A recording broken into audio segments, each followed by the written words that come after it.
Hello and welcome to the Thoughtful Realtor Podcast. This is the podcast where we sit down for insight, stories, and conversations about all things real estate, running a top producing real estate team here in California, and how we find our way as leaders and business partners. I'm Bran Bunnag, one of the partners of Willamar Real Estate.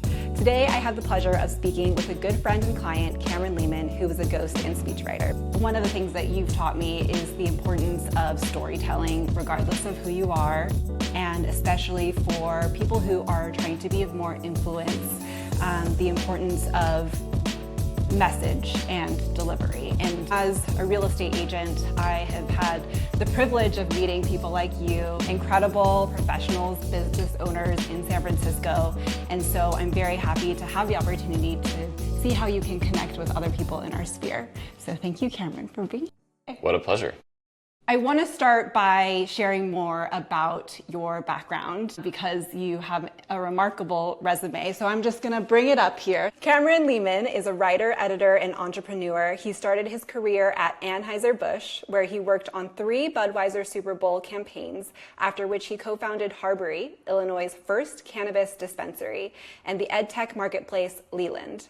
Today, he runs Editor-in-Chief, where he ghost and speech writes for executives, academics, and politicians, with clients ranging from the Stanford University Institute for Human-Centered Artificial Intelligence to Sequoia Capital. He holds a BS, BA, and MBA from Stanford University. Tell us more about your journey to coming to where you are today as a CEO and a founder. Thanks for that question. I first want to start by saying you were leading off with a note about, why is this relevant to realtors? Why is this something that our community would care about? And at least from my experience, working together, buying a home is extremely personal. It is very much a journey. And to the extent that a realtor can meet a client and understand their journey and even bring some of their own personal journey to the table, I think that makes the experience not just possible, but so much richer. And so I think having an understanding of what is a story, what is my story, and how am I using that to connect with someone else is really, really valuable. So it's not a tangential thing by any means. I really think that this is core to what you're doing, because a realtor is a guide, is very, very much a guide in that respect. So I think it's very germane. My journey, so as you said, I started my career at Anheuser-Busch. I was on the Budweiser Super Bowl campaign for a couple of years. That was sort of my first foray into storytelling. I really enjoyed that 60-second story. It was very short, it was very expensive because it was a Super Bowl. But that was a story. It was a story with a beginning, a middle, and an end. I sort of leveraged that understanding to better understand the customers who were coming to the cannabis dispensary, and they were bringing their own stories. In Illinois, the first pass at medical cannabis was very strict from the state of Illinois. So the list of qualifying conditions for which you could actually get a card and come into the store was very, very short. So the people coming in were genuinely sick and had a story that they suddenly just wanted to share and to tell. And the reason we succeeded was because we hired former hospice workers and nurses and people who actually had a way with people. And that was a big learning too. A story is not just something that you use horses to talk about beer. It's a way to connect with customers, even in a retail environment. And then the marketplace, the edtech marketplace, Leland, that was helping young adults with coaching opportunities, helping them find someone who could guide them through the college admissions process, the grad school admissions process, getting a better job at Google, at Apple, what have you. And that very, very obviously is all about the story, right? And not just the client's story, but also the coach has their own story, why they coach. And so all of those things were helping me ultimately triangulate to where I am now. I didn't, of course, hindsight's 2020, so I didn't understand that that's what was happening at the time. Okay. It helped me to triangulate, yes, I really like knowing my story and using that to help someone else articulate theirs. And so that's what I bring to the table. I know how to listen. I ask the right questions, even if I have a very short amount of time, which typically with my clients you do, just because they've got more important things to be working on. But I really enjoy understanding that story, condensing it into the shortest amount of time possible to maximize their potential for positive impact. And that's been my North Star here in the past couple of years, is working with clients who really are walking the talk, where there's really a there there. They are mission oriented. They are using sharper words to motivate and inspire people to put good into the world. And that's been the through line through all of the opportunities that you've had in the past, is the importance of understanding that mission and feeling it deeply, because I think that what you've probably learned is that a story is only as powerful as it is authentic. And so the more that is a lived experience, I think the more powerful that is. So really appreciate that about you. And I know that another through line for you has been your personal storytelling. So something that you've introduced me to, which I love attending, not participating in, is The Moth. And for those listeners that don't know, who aren't familiar with The Moth, so The Moth is a global storytelling platform that invites individuals to tell their personal real stories live without notes, which is insane to me, but that is something that you, Cameron, you do. And I have had the privilege of going to watch on a monthly basis in San Francisco, which I just love that environment at Public Works. Very intimate, very engaging, very involved. So that is something that I know you have been doing for some time. And I am curious how that has showed up in the work that you do, if at all, or if you've find them to be very separate, and what influence that has had, or how you think that is very different from the work that you do for your clients. Yeah, totally. I appreciate the question, and it's always so great to have you there. And we've been building a little community for The Moth, which is so nice. On the surface, it's very different in that the work I do professionally, someone else puts their name on it and they take credit for it, which I'm very happy for, because they are the subject matter expert in energy infrastructure or AI or fiduciary duty. I'm not, and so they deservedly are the ones getting the credit. On this platform, I'm the one who I'm up there on the stage, I'm sharing my story. It's a 5-minute just little tale of something that's happened to me, as you say, with no notes, and it's very raw and sort of I try to really show up and share something real and vulnerable, because I think those are the most connective stories. I think that's really how you connect with someone, is by putting something real on the table. So on the surface, they're very different because it's something from my life. But when you get down to the preparation for it and the actual execution, when you get into the details, it's pretty similar. You have a topic with The Moth, right? So as you know, they announce the topic ahead of time. They put it on the website. You have at the very least a month, and usually longer than that, to prepare your story. So they have given you a topic in advance. There is an audience. You need to stick within 5 minutes, and there is some light casual judging that happens just from random audience members. But there are some parameters, there are some constraints, and in that sense, it's very similar to the work I do professionally, because professionally it's, let's say, a speech that you're giving at such and such a university, and it's X number of minutes long, and they've given you a topic and you have your audience. So the blocking and the tackling of the two are pretty similar, even if it's my story versus someone else. Okay, so there's the tactical component that's also involved in storytelling. There are parameters and boundaries that I would guess also make it more impactful, because oftentimes the hardest stories to tell or hardest essays to write are the shortest ones. Okay, so tactically very similar. Do you feel that one or the other is more challenging for you? Yes, the personal storytelling is way more difficult. With a client, it isn't my story. I don't feel as personally vested. If there's a personal detail shared, it's not my personal detail. I obviously want there to be a really good outcome, and I get to know the client extremely well. So I do take that work personally, but it isn't quite the same.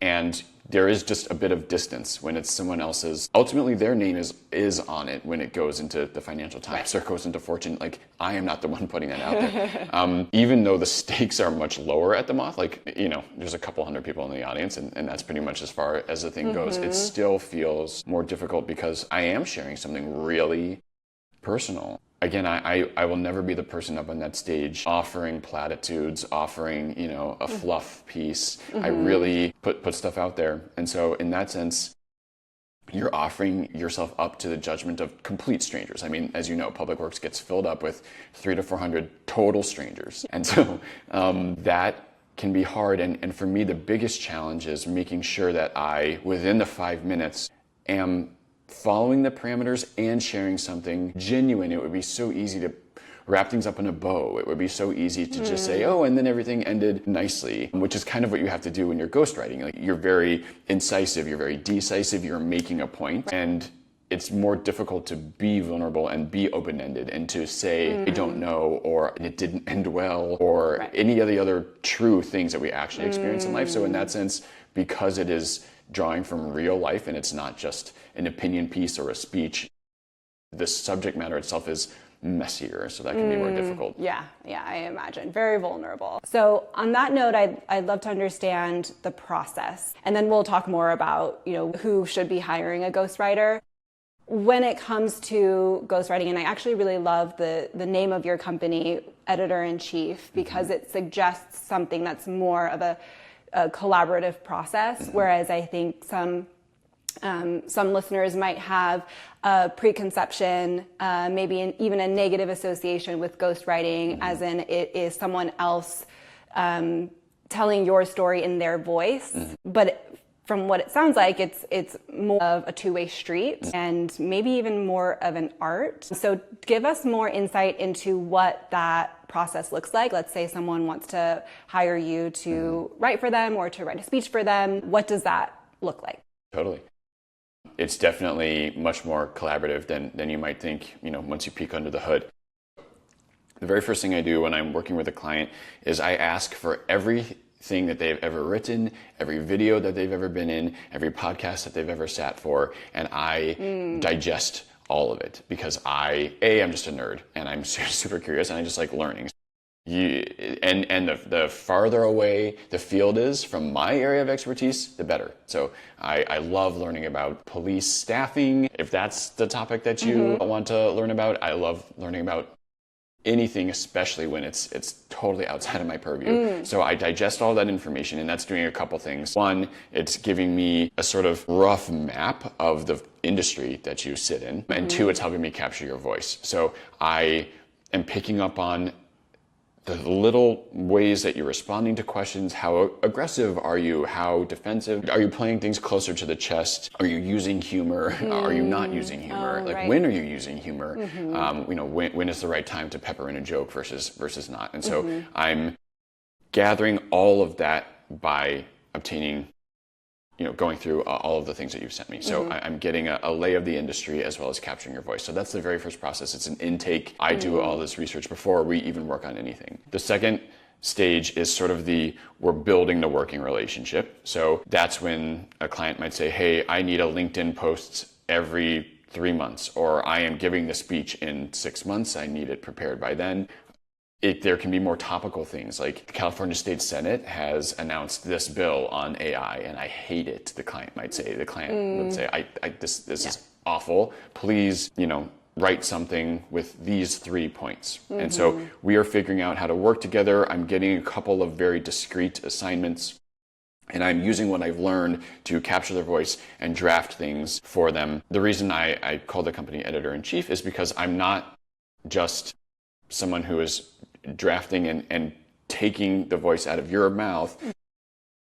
It's extremely collaborative. The person has given me a thesis, they've given me a topic, and they've given me the seed of the idea, and my job is to save them from the blank page. Ultimately, that's what people don't like. People hate writing. They hate it. They hate the blank page. It just makes them very desperately uncomfortable. And so they are saying, look, here is this thing that I want, and I'm very comfortable with that blank page. So I will draft, I will get you something that you can react to as a client. Then it becomes a collaboration. They might say, the second point isn't quite right. Actually, that's not the right place to use humor, and here's why. And so there's a lot of back and forth until they are satisfied. So it's very collaborative. I am serving as kind of like a guide or almost a coach to help you. But it is ultimately your voice. I know because I've listened to it, I'm trying to capture, and I'm constantly taking feedback to improve what I'm delivering. Then the third phase, once we've sort of developed the working relationship, is sort of the always on.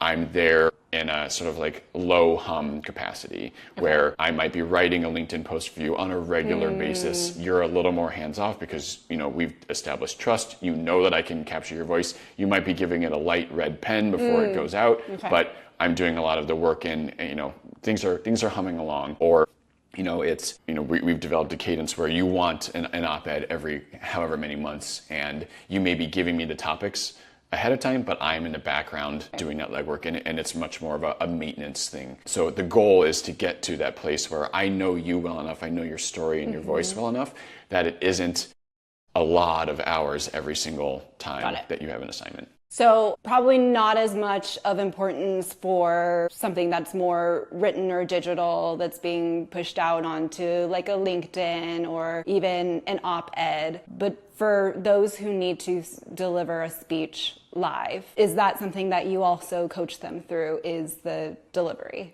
Absolutely. Okay. Yeah. And I love that. Actually, I'm very good with just the written form, but I really, really like when someone has to give a speech, because this adds another vector, right? You have to stand there with your mouth and your body. It's the whole thing, right? And so you have to do that. And that ranges from, this client might be a non-native English speaker, and so they want some coaching on just cadence.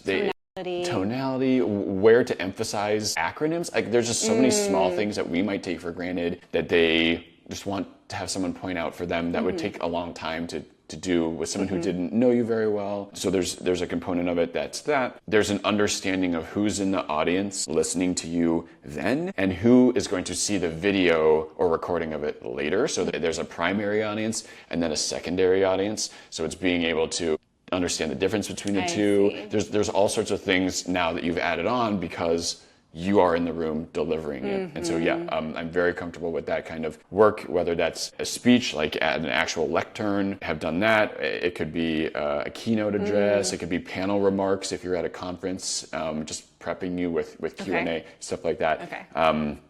Very, very comfortable with that, and I really enjoy it. Yeah. Well, that is something, I know that you don't yet work with realtors, but that's something that we face on a day-to-day basis, even in one-on-one conversations with our clients. But if we ever, are trying to give a presentation, or maybe we've been invited to speak on a panel or even give a speech, I think something that especially Willowmar is very mindful of is, while we are salespeople, we don't want to come off salesy. And that is a hard balance to strike when we are salespeople. So that is something, again, just this concept of storytelling, delivery, messaging, it comes up in day-to-day life for whichever role you're in. For sure. And it's something that we all, I think, can optimize to just be more effective. Okay, let's back up a step and talk more about who would benefit from this. So if anyone is maybe listening and thinking, oh, should I hire a ghostwriter? What are some of the key pain points they might be facing that would indicate that they'd benefit? Totally. The first thing is the sort of litmus test is, do you have something to say or to share? That's the first question. Do you have something that feelings, thoughts, opinions that you hold that you don't currently feel that you have either the time, as it often is, or the ability to articulate? Maybe you don't know what the right audience for that message is. You need help discovering what the message is itself, and then you need help finding the right audience and articulating it. So the first question to ask would be, do you have something that you need to say and want to say and don't feel like you have the ability to do it? So that would be the first sort of litmus test. And then the second is, maybe you have identified that you do, but maybe now you are struggling to figure out what that message is. So are you struggling to figure out what your story is? Are you expected to be on panels? Are you expected to be giving speeches? Are you expected to be writing on LinkedIn? And you just, either you don't have the time to do it, you haven't found it to be effective, or you just hate it, frankly. Like, some people just don't like, some CEOs just don't want to do that. Their time is better spent.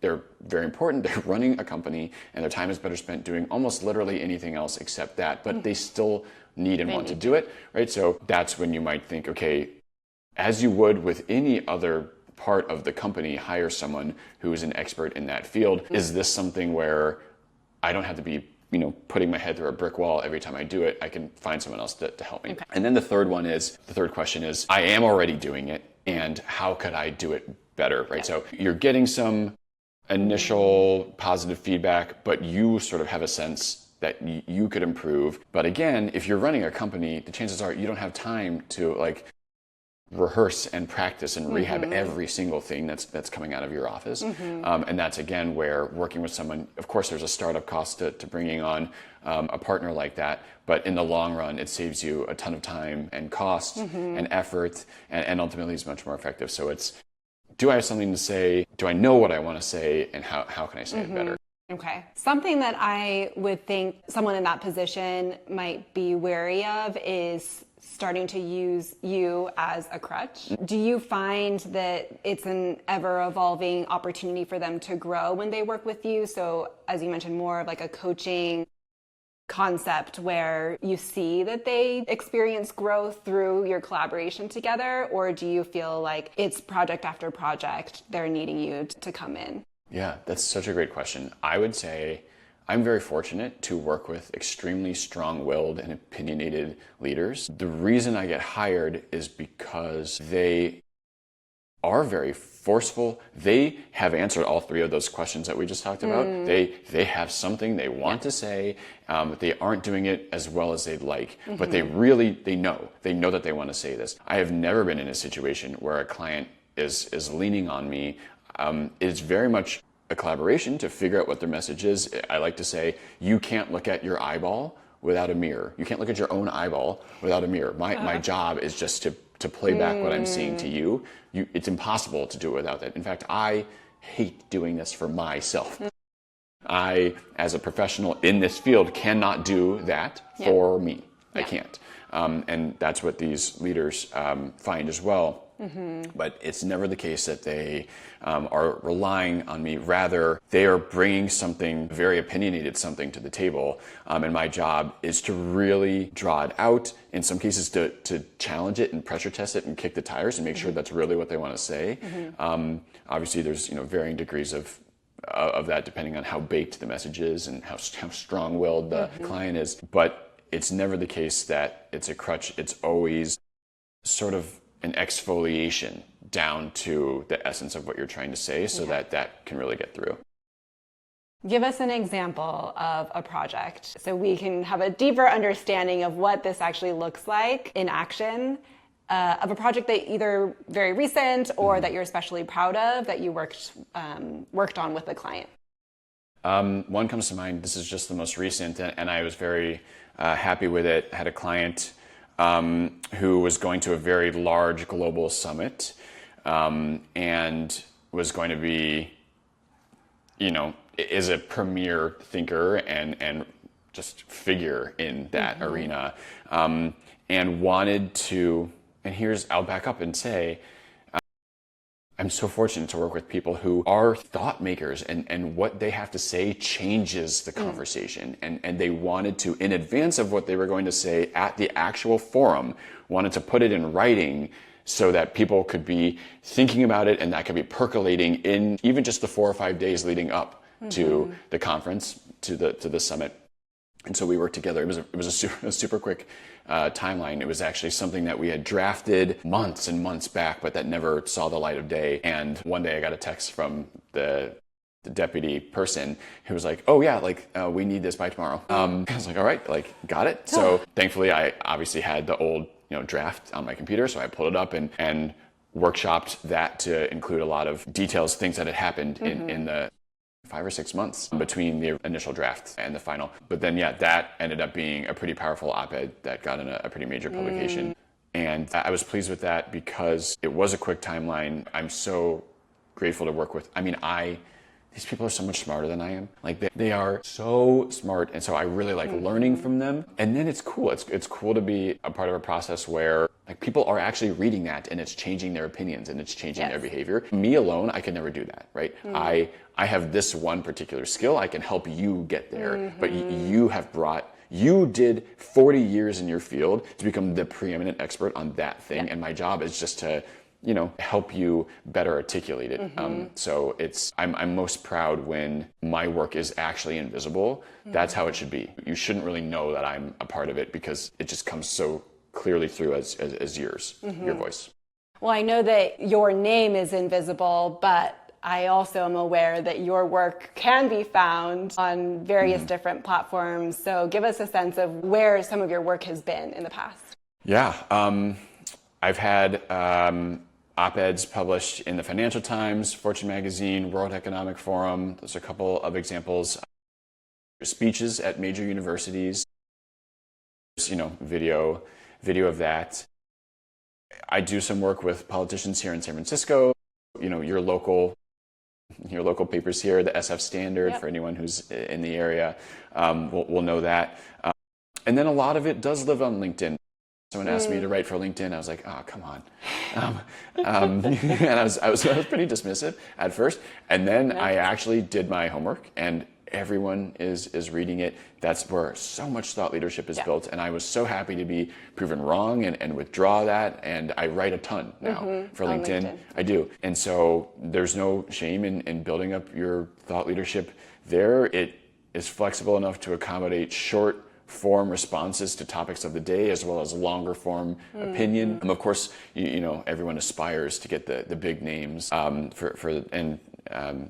always great. But LinkedIn is a great place. And then there's a ton of work that I do that just lives on corporate websites. There's a lot of content that's interviewing people who use the product. It's interviewing employees of the company. It's creating content for that organization. So the bulk of the work is one-on-one, is working with CEOs and writing in their voice for LinkedIn or as we say, one of these platforms. You're going to the World Economic Forum or you're going to publish something online in one of these journals. Sometimes it's just capturing all of that rich narrative that's inside the company that no one has taken the time to capture yet. And those interviews are just with, any old employee, which is great. And I love getting to know a company from the inside out. It doesn't have to be the C-suite. I love hearing everything people have to say. That's when you really learn about a company, by the way, talking with everyone else in the company. And you get to hear their perspective on what the company's doing and how it relates to their lives. So that view from everywhere else in the company is super valuable too.